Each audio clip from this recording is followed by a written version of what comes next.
Okay, well, if you'd like to turn with me to Esther chapter 8, and we'll read together.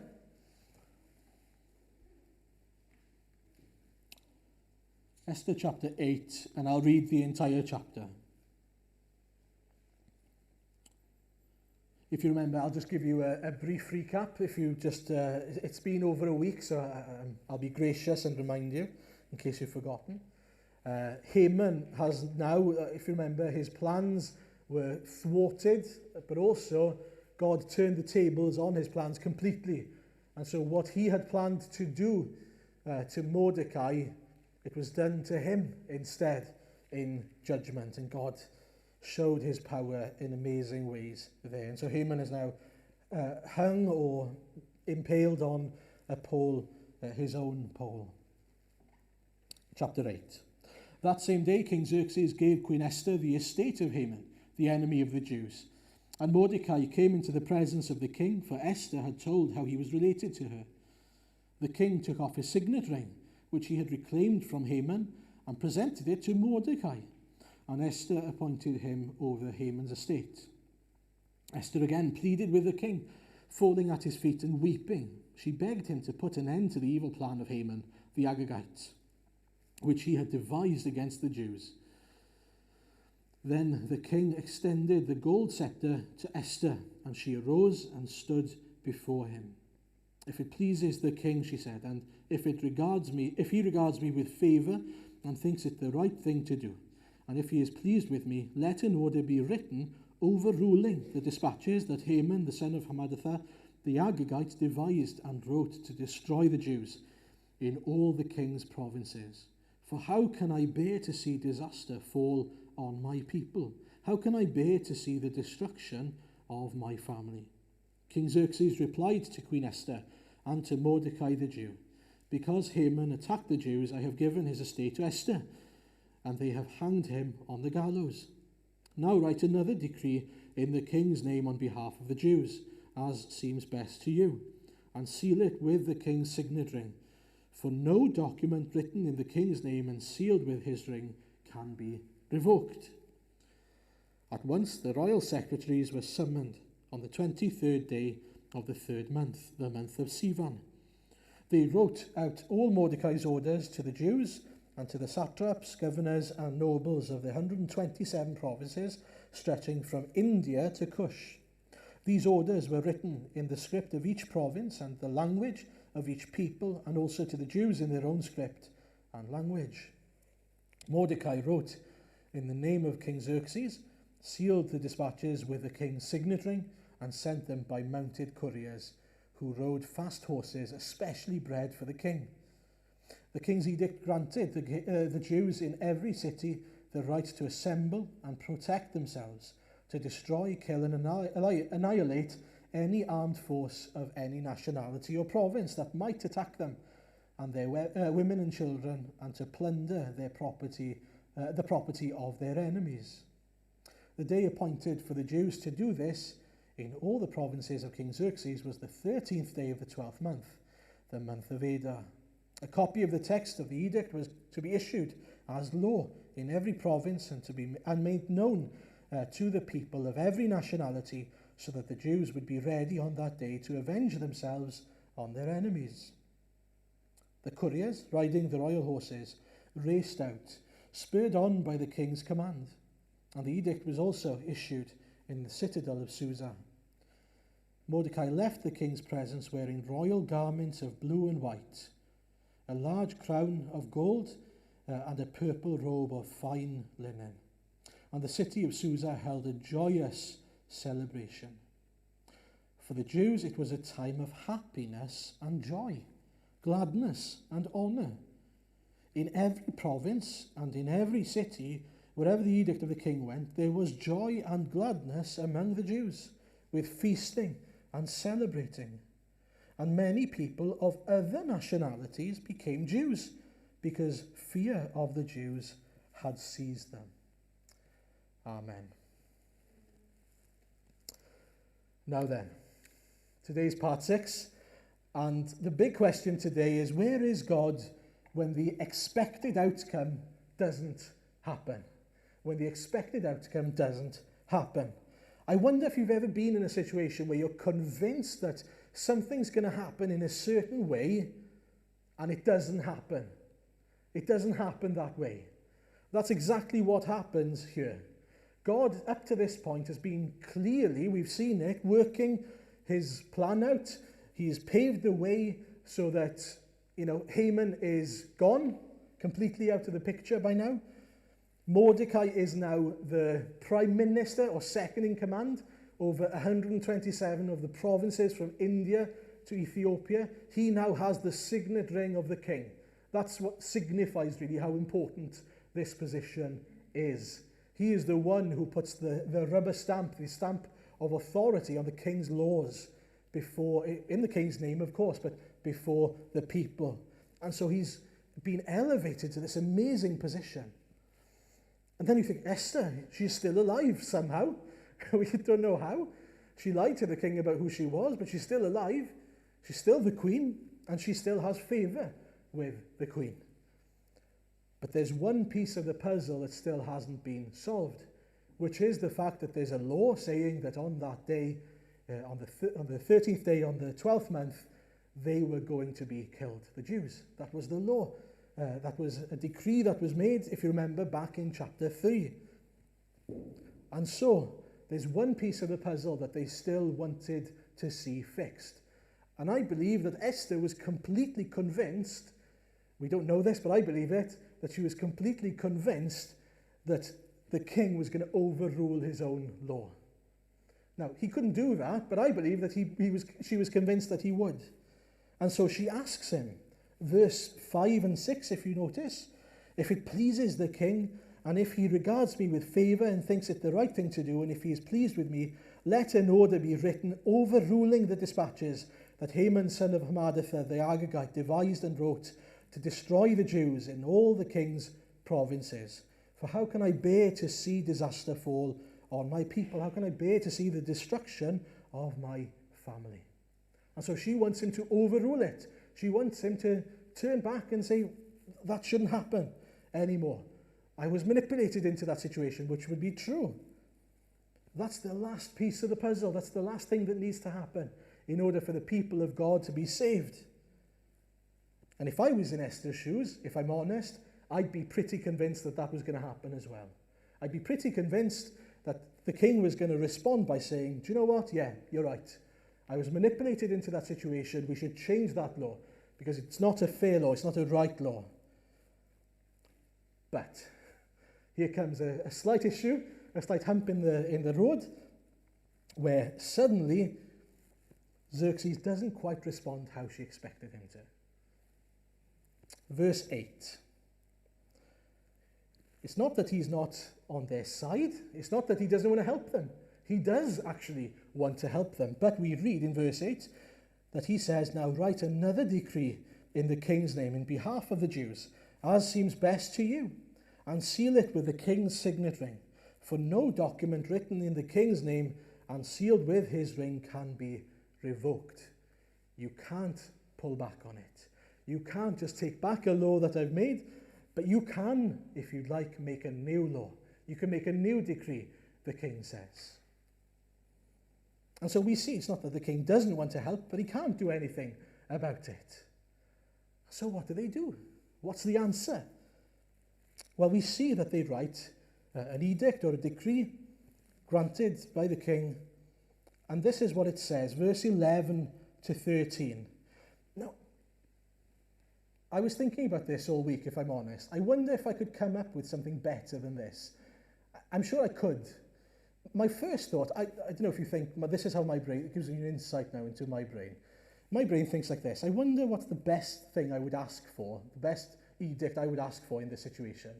Probably the right to run away to somewhere, maybe like Greece, for example, where they lost the war against Greece recently in their history. Somewhere like that, I don't know. But what they ask for, spoiler alert, doesn't actually solve the problem that they're in. It doesn't give them the upper hand. Verse 11, the king's edict granted the Jews in every city the right to assemble and protect themselves, to destroy, kill, and annihilate the armed men of any nationality or province who might attack them, and their women and children, and to plunder the property of their enemies. The day appointed for the Jews to do this in all the provinces of the king Xerxes was the 13th day of the 12th month, the month of Adar. A copy of the text of the edict was to be issued as law in every province and made known to the people of every nationality, so that the Jews would be ready on that day to avenge themselves on their enemies. Now that might seem good to you, but let me tell you something. That wasn't a good solution, because they were against 127 provinces. They were against way more people than the Jewish nation there. They were the underdog by far. It's like Wales versus New Zealand all over again. You know it's going to end in disaster. They have no chance. It's going to be whitewash, wooden spoon stuff.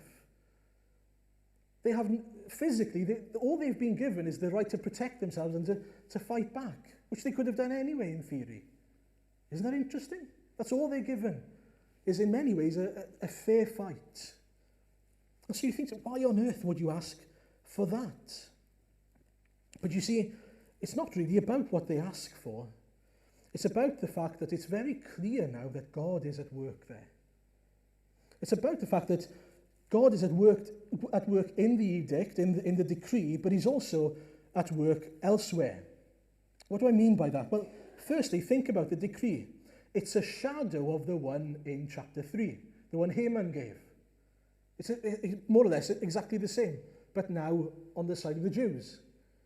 So imagine now every province hearing this, and they must be asking to themselves, I wonder what's happened. I wonder what's going on there. Because all of a sudden, the Jewish people are allowed to fight back. And I've heard as well on the grapevine that Haman has gone. And now Mordecai, a Jew, is now second in command.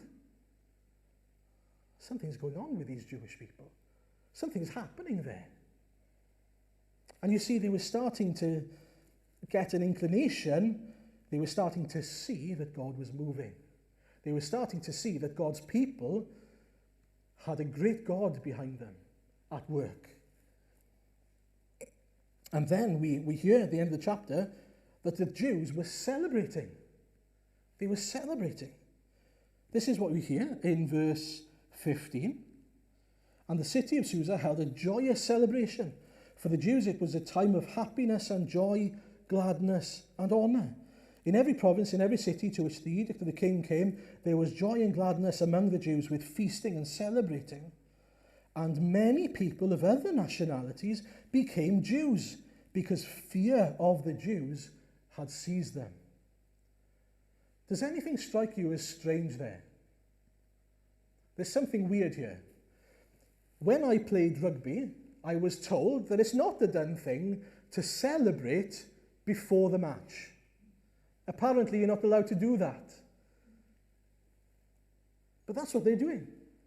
They're feasting, they're celebrating. But they haven't fought yet. The battle hasn't even started. Why are they celebrating?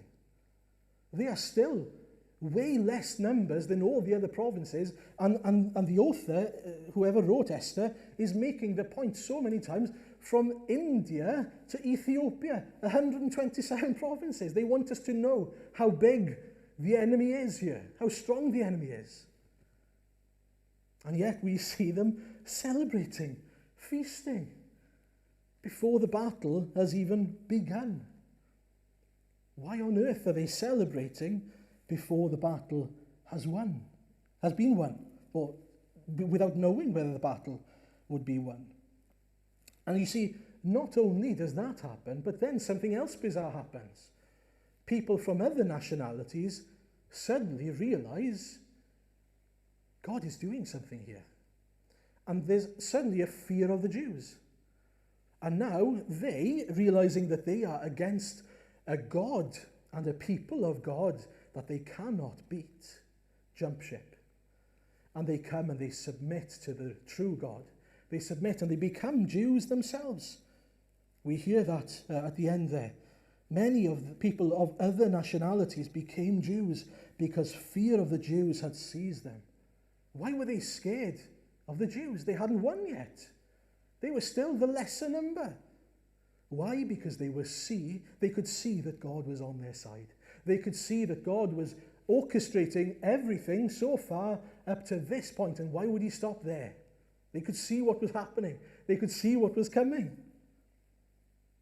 And if you have journeyed with us through the book of Esther, I'm sure you've seen that with us. You see how from the beginning, God sort of like a chess master moves parts, moves the pieces just at the right time in the right way in order to orchestrate everything so that there is victory for the Jews. What's happened? Well, the people have started realizing their God is better than our God. Their God is better than our king. We want to be on the winning side. Isn't that amazing? They were celebrating, the Jews were celebrating because they knew what God was doing. They sought the Lord. Do you remember when they all sought the Lord, when Esther told them all to start fasting with her? And Mordecai had been fasting with them. And now God was answering. God was giving them an opportunity now. And you see, it wasn't that the king was providing a victory, it was the fact that God was providing the victory. And they were trusting fully in God. So much so that they were celebrating and feasting even before the battle was won. I think that's amazing. And you know, what we can pray for in Carmarthen today is that people would see that God is at work among his people, just like they saw that God was at work among his people there. And if they saw that God was at work in us, they would want to be with our God. They'd want to be on his side. Let's pray that the Lord would move among us in such a way, and that we would be witnesses in such a way where we showed the power of God. That's exactly what happens here. Such is the fear of the Jews that they come and they become Jews. They become a people of God themselves. And there was time there, wasn't there? There was time for them to come and belong to the Jewish nation, become the people of God. And in the same way today, there is time for people to turn. There's time for people to repent. There's time for people to belong to Jesus Christ. That's what we should be telling people. Come now, come and see the power of God, the might of Jesus to save, the way he works, the hand of God at work in Carmarthen today. And we see that God is gracious. He doesn't sort of not allow them to become Jews. There's a way for them to come in. Now, to go back to the celebrations, it's amazing that they celebrate and rejoice. They rejoice for two reasons, I think. They rejoice because, again, God has provided something else, which is paving the way again. It's another building block, if you like, towards the plan of God being fulfilled. But it's more than that. They are rejoicing as people who realize that God is doing something here. Where before, they had no inclination of what God was doing. They didn't care what God was doing. They weren't seeking God before. God has now brought them through trials, through threat of death, to a point where not only are they seeking God, but they are rejoicing and resting in the victory that God will provide. Isn't that amazing, the journey that they've gone on?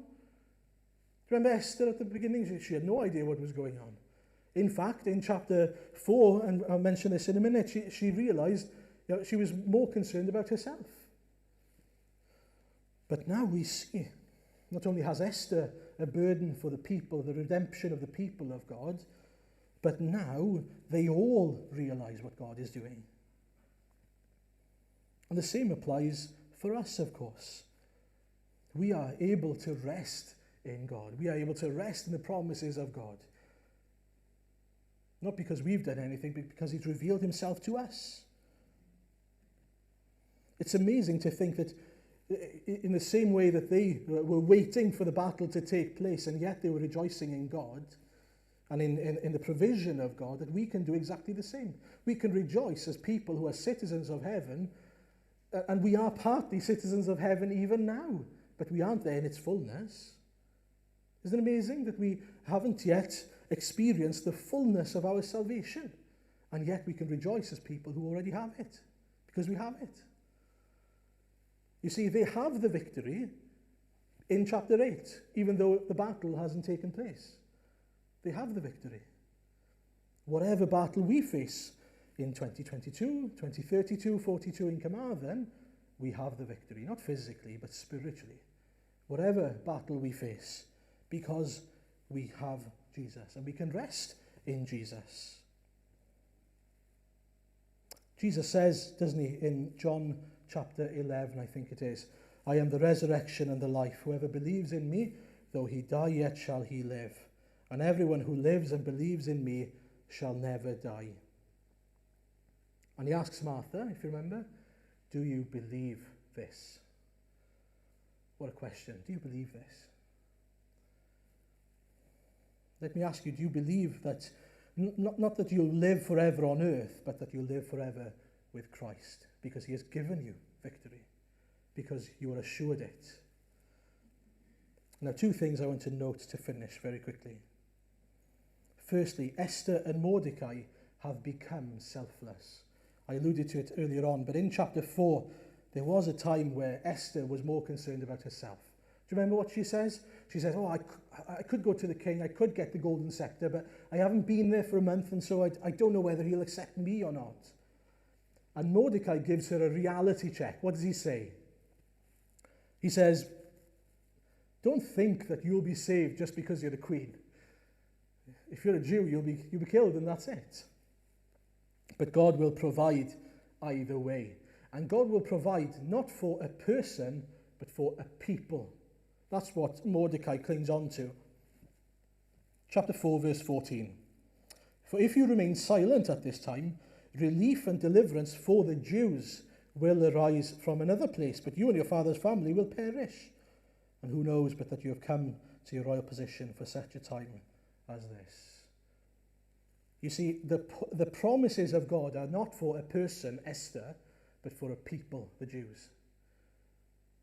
And she needed to understand that his promises are for a people. And we need to understand that the promises of God are not just for me, but for us, the people of God, the church of Jesus Christ. And you could think to yourself, well, Esther could have easily carried on being quite selfish, because now she's the queen, and now Mordecai, the one she really cared about, was second in command, as I said, and they could have thought to themselves, well, we can probably get away with things now. We could probably get away with saving ourselves because we're at such a high position in authority. Xerxes won't kill us now. But what is she doing at the beginning of this chapter? Esther is pleading, falling at the king's feet and weeping. Save my people. I can't stand by and let you kill my people. I wonder, do we have such a burden for God's people? What I mean by God's people are the people who God desires to save and has chosen to save. You see, the Jews here are not just anyone, but they are the people God has chosen. God has his chosen people out there today in Carmarthen, people he will save.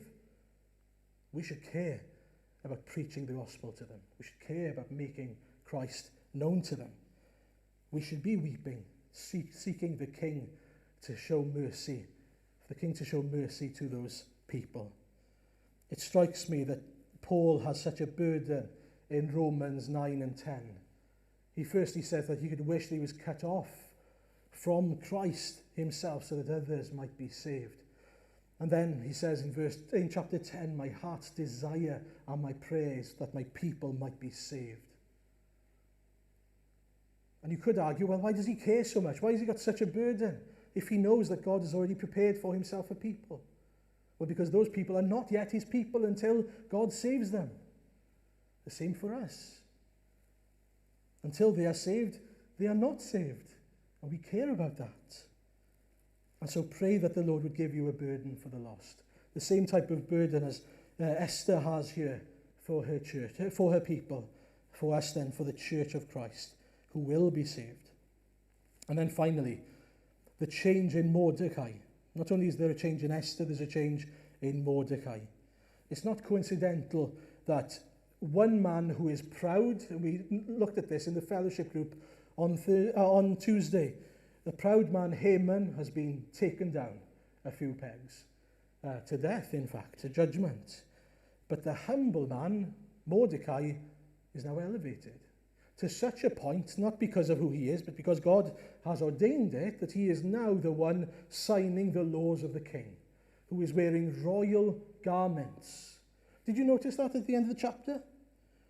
Mordecai left the king's presence wearing royal garments of blue and white, a large crown of gold and a purple robe of fine linen.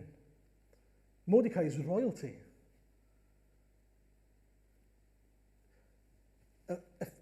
Not long ago, he was in sackcloth and ashes. Do you remember? And now he is royalty.